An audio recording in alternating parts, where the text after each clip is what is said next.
नमस्कार दोस्तों, दरभंगा रॉक्स में आपका स्वागत है। दरभंगा के लिए आज का दिन बहुत बड़ा है दोस्तों, क्योंकि आज एम्स के निर्माण को लेकर बड़ी बैठक दरभंगा में होने जा रही है। केंद्रीय स्वास्थ्य राज्य मंत्री अश्विनी चौबे दरभंगा पहुंच चुके हैं और यहां पर वो निरीक्षण कर रहे हैं। तो इसका ये मतलब हुआ कि दरभंगा में एम्स के शिलान्यास पर अब एक कदम और केंद्र सरकार आगे बढ़ गई है। तो एम्स के स्थल का आज निरीक्षण करेंगे केंद्रीय स्वास्थ्य राज्य मंत्री, और इसके साथ ही एक बड़ी बैठक भी होगी दरभंगा में। केंद्र और बिहार सरकार के स्वास्थ्य मंत्रालय के बड़े अधिकारी जो है इस बैठक में शामिल होंगे और ये इसमें तय होगा कि सारी जो भी समझौता है उसके अनुरूप ही काम हो रहा है या नहीं। तो भारत सरकार और बिहार सरकार के स्वास्थ्य विभाग के तमाम बड़े अधिकारी बैठक कर रहे हैं। बड़ी बैठक है, समीक्षा बैठक। और दरभंगा मेडिकल कॉलेज में बन रहे सुपर स्पेशलिटी ब्लॉक का भी आज निरीक्षण होगा और उसमें जो है आज ओपीडी का उद्घाटन भी है।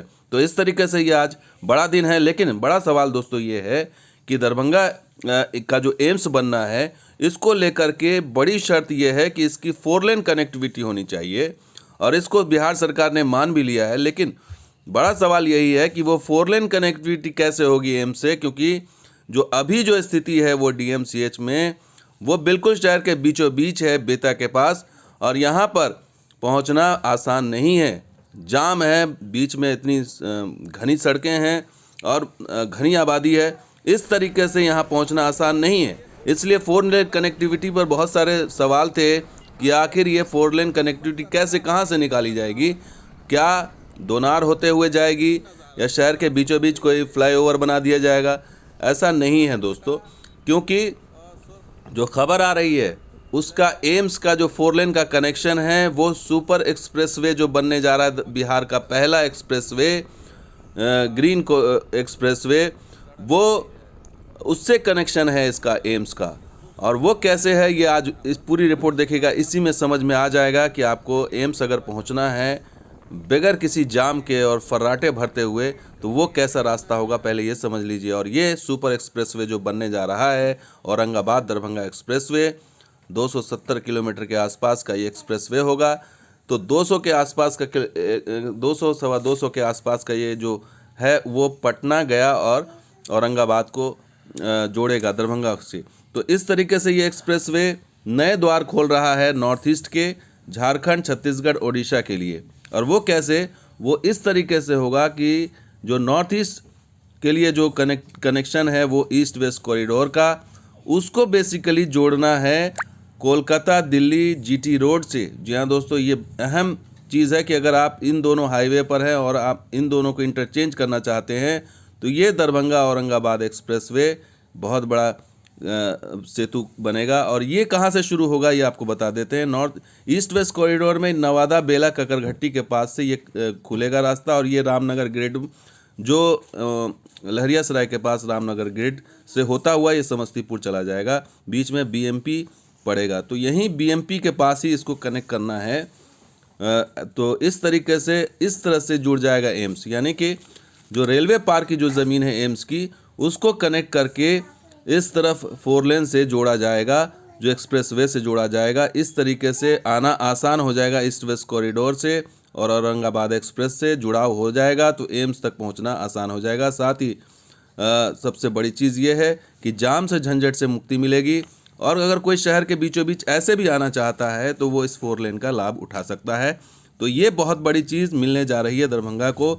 एम्स और एक्सप्रेसवे का आपस में चोली दामन का साथ है, और ये कनेक्शन इस तरह से होगा कि एक तरफ आप असम से अगर आ रहे हैं और इस एक्सप्रेसवे के ज़रिए आप पटना गया होते हुए औरंगाबाद जा रहे हैं तो आपको यहाँ इस बीच में एम्स की कनेक्टिविटी मिलेगी। यानी कि अगर कहीं दुर्घटना में घायल भी हो गया, कुछ हो गया, तो इस एक्सप्रेसवे से के ज़रिए एम्स तक आसानी से पहुँचा जा सकता है। खास करके जो है वो मिथिला के इलाके के लोग हों या सुपौल के इलाके के लोग हों, सहरसा के इलाके के लोग हों, वो वाया बेनीपुर होकर के वो इधर आ सकते हैं और वो जो है एम्स पहुंच सकते हैं बीएमपी होते हुए।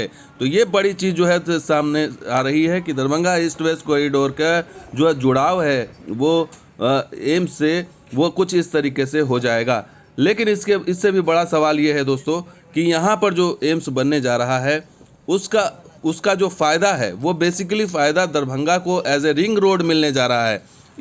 वो किस तरह से रिंग रोड मिलेगा ये भी हम आपको समझा देते हैं, क्योंकि अभी जो जाम की स्थिति है, अगर आप बेला से होते हुए अगर लहरियासराय जाना चाहते हैं तो घंटे 2 घंटे से ज़्यादा का समय लग जाता है, जबकि ज़्यादा 7 से 8 किलोमीटर का ही है समय। लेकिन ये दरभंगा रिंग रोड कैसे इससे जाम से मुक्ति दिलाएगा वो आप समझ लीजिए। ये ईस्ट बाईपास है, ये एक्सप्रेसवे का ईस्ट बाईपास जो बनना है प्रस्तावित, जो एम्स को जोड़ेगा, और ये एक वेस्ट बाईपास जो है वो ऑलरेडी बना हुआ है शोभन से। तो इस तरीके से ये एक प्रकार का रिंग रोड है, चारों तरफ से हाईवे से ये जुड़ जाएगा, 4 लेन हाईवे से जुड़ेगा। तो इस तरीके से एक रिंग रोड बनेगा, एक रिंग रोड बाईपास बन जाएगा, जिससे कि कोई भी भारी वाहन, बड़े बड़े वाहन वो शहर के अंदर नहीं आ सकेंगे और वो बाईपास होते हुए निकल जाएंगे, शहर के अंदर एंट्री बंद हो जाएगी। तो इस तरीके से ये अहम चीज़ होगी। साथ के साथ आपको बता दें कि भेजा और बकौर कोसी महासेतु जो बन रहा है, उससे जब कनेक्टिविटी हो जाएगी इस ईस्ट वेस्ट कॉरिडोर की, तो उसके ज़रिए भी बाईपास का फ़ायदा मिल सकता है। आपको पटना और गया जाने में बहुत आसानी हो जाएगी और उधर झारखंड छत्तीसगढ़ भी जाने में बहुत आसानी हो जाएगी। तो बड़ी परियोजना है असम को जोड़ने के लिए, ओडिशा, छत्तीसगढ़ और तमाम बंदरगाहों से जोड़ने के लिए या माल ढुलाई के लिए।